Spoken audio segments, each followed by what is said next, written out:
अपार धन संपदा किसको नहीं चाहिए? कौन नहीं चाहता कि वो बड़े बड़े प्रॉपर्टीज और बंगले की मालिक हो? कौन नहीं चाहता कि उनके पास बहुत ज्यादा धन हो, वो फेमस हो? इंटेलिजेंट बच्चे किसको पसंद नहीं है, या फिर इंटेलिजेंट लोग कह दो किसको पसंद नहीं है? कौन नहीं चाहता कि उसे सुख, शांति, समृद्धि सारी चीजें मिल जाए इसी जीवन में?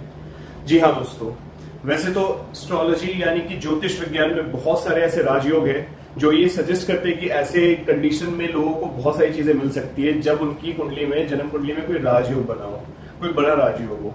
लेकिन आज जिस जन्म कुंडली के बारे में यानी राजयोग के बारे में हम बात करने वाले हैं वो कोई आम राजयोग नहीं है, बल्कि सबसे बड़ा राजयोग है। यस, दैट इज गज केसरी राजयोग। गज केसरी राजयोग सबसे बड़ा राजयोग और सबसे शुभ फल देने वाले राजयोग में से माना जाता है। नंबर 1 पे मैं बोलूंगा इसको, क्योंकि ये राजयोग बनता है देवगुरु बृहस्पति और चंद्रमा के थ्रू। जी हाँ दोस्तों, नमस्कार, मेरा नाम है सौरभ और स्वागत है आपका मेरे इस यूट्यूब चैनल पे। तो आज हम बात करेंगे गज केसरी राजयोग के बारे में। अब होता क्या है ये गज केसरी, यानी कि गज का मतलब आपको पता है हाथी, केसरी शेर, यानी हाथी के ऊपर शेर। इस तरीके से आप इसको समझो, हाथी के ऊपर सिंह। अब गज केसरी राजयोग इतना ज्यादा पावरफुल क्यों होता है? क्योंकि ये 2 ऐसे प्लैनेट से बना हुआ है जो बिल्कुल आप समझ लो सबसे शुभ प्लैनेट में से एक है। एक तो देवगुरु बृहस्पति जो नंबर 1 में आते हैं, जिसको नैसर्गिक शुभ ग्रह की दर्जा दी गई है, यानी जुपिटर। और सेकंड है आपका चंद्रमा यानी मून। मन होते हैं चंद्रमा। जब तक आपका मन नहीं लगेगा किसी चीज में, जब तक आप किसी चीज पे खुद फोकस नहीं कर पाओगे, जब तक कोई भी चीज आपके मन से, अगर मान लो कोई चीज वैसे कोई एनर्जी राइज नहीं हो रही है, या फिर कोई ऐसा काम जो आप करना चाहते हो लेकिन मन से आपकी इच्छा जागृत नहीं हो रही है, तब तक आप उस काम को नहीं कर सकते। वहीं गुरु क्या है? ज्ञान, यानी कि नॉलेज, विजडम, इंटेलिजेंस। वैसे बुध को दिया जाता है, मरकरी को, बट गुरु से भी कहीं ना कहीं इंटेलिजेंस वाली चीज देखी जाती है। जब तक आपके पास ज्ञान नहीं होगा, आप चीजों को अगर चाहते भी हो तो भी आप नहीं कर पाओगे, क्योंकि आपको उसके लिए नॉलेज चाहिए, विजडम चाहिए। उसके अलावा सुख, समृद्धि, धन, संपदा सारी चीजें गुरु के पास है। एक अच्छी मैरिटल लाइफ, एवरीथिंग, एक अच्छी फैमिली लाइफ। अब जहां पे मन और ज्ञान का कॉम्बिनेशन बन जाए अच्छे तरीके से कुंडली में, वहां पे वैसा इंसान आगे क्यों नहीं बढ़ेगा? इसमें कोई दोहराई नहीं है। अब आप लोग सोच रहे होंगे ये गज केसरी राजयोग बनता कैसे कुंडली में? अब देखिए, गज केसरी राजयोग बनने के कुछ सूत्र है। जैसे अगर चंद्रमा और गुरु कुंडली में कहीं भी किसी भी भाव में एक साथ आ जाते हैं, यानी जुपिटर और मून का अगर युति यानी कंजंक्शन हो जाता है किसी भी भाव में, अगर वो 1, 4, 5, 7, 9, 10 ये 6 भाव में अगर होता है, मैं रिपीट कर रहा हूं, पहला, चौथा, 5वां, 7वां, 9वां और 10वां, ठीक है, इन भाव में अगर जन्म कुंडली के इन भाव में अगर इन दोनों की युति होती है यानी कंजंक्शन, तो बहुत अच्छे रिजल्ट्स देता है। अब गज केसरी राजयोग में हमें ये भी देखना है कि मून और जुपिटर की जो डिग्रीज है ना, वो ज्यादा डिफरेंस नहीं होनी चाहिए।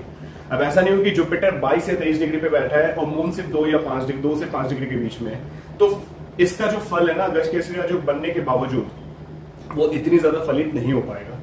ये फलित तभी होगा जब उनकी डिग्रीज में डिफरेंस कम हो, ठीक है। सेकेंडली, ये राजयोग तब बनता है जब गुरु से चंद्रमा केंद्र में हो। अब आप सोच रहे हो ये केंद्र क्या है?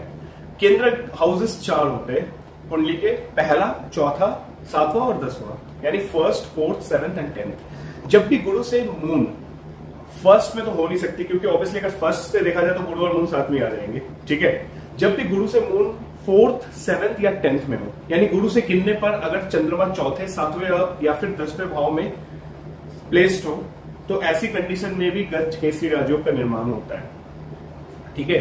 बेसिकली यही 2 कंडीशंस थी, या फिर गुरु और मून की युति हो साथ में, या फिर गुरु से चंद्रमा केंद्र में हो कहीं भी। अब गुरु से गिनना पड़ेगा।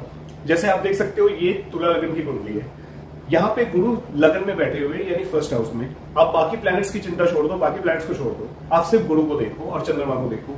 गुरु कहाँ बैठे हैं? 1st हाउस यानी कि पहले घर में, लगन में। चंद्रमा ठीक उसके सामने बैठे हुए हैं यानी 7th भाव में। अब गुरु से अगर गिनो तो जहां पे 7 नंबर राशि लिखी है, 7, तुला लगन 7 से स्टार्ट होता है, 7वीं राशि होती है तुला, तो 7 से गिनो, 7, 8, 9, 10, 11, 12, 1, यानी कितने घर आगे हो गए? 7 घर। गिनना आपको गुरु से ही पड़ेगा, ठीक है।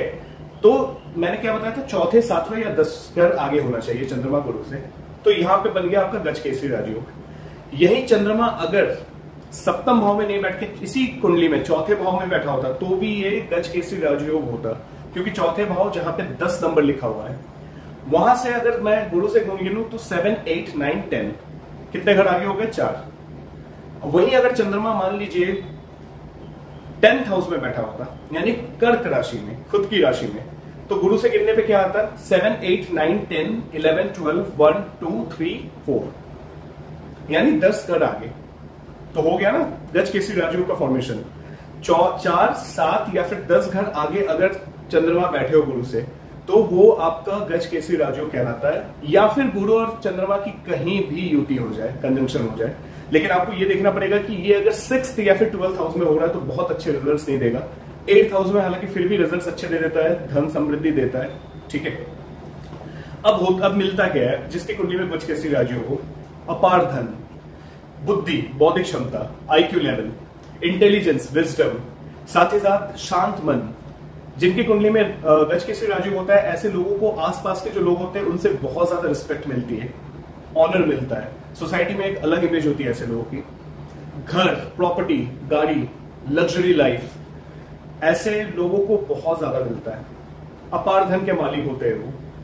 और ऐसे बच्चे जिनकी गज केसरी राजयोग की जिनकी कुंडली में, ऐसे लोगों को, ऐसे बच्चों को आप समझ लो रिजल्ट्स काफी अच्छे होते हैं इनकी एजुकेशन काफी अच्छी होती है और ये आगे चल के बहुत ज्यादा नाम कमाते हैं। एकेडमिक्स काफी अच्छी होती है और ऐसे लोगों का करियर भी काफी अच्छे होता है। करियर में मतलब एक अलग ही उपलब्धि वो प्राप्त करते हैं आगे चल के, क्योंकि उसको विजडम, नॉलेज भी मिला हुआ है, मन भी शांत रहता है ऐसे इंसान का। गुरु और चंद्रमा जिनकी कुंडली में साथ में हो या फिर केंद्र में हो और अच्छी डिग्रीज में हो, तो ऐसे इंसान को सब कुछ मिलता है। एक बहुत ही शुभ राजयोग है, नंबर 1 पे आता है। तो आप भी कमेंट करके बताना नीचे अगर आपकी भी कुंडली में गज केसरी राजयोग है तो दोस्तों उम्मीद करता हूं आपको ये वीडियो अच्छी लगी होगी। अच्छी लगी हो तो लाइक, शेयर एंड सब्सक्राइब जरूर करना मेरे इस चैनल को। एंड नीचे दिए गए आपको इस नंबर पे कांटेक्ट करना है अगर आपको कुंडली की एनालिसिस करवानी है, कंसल्टेशन चाहिए तो। मिलते हैं अगली वीडियो में, तब तक के लिए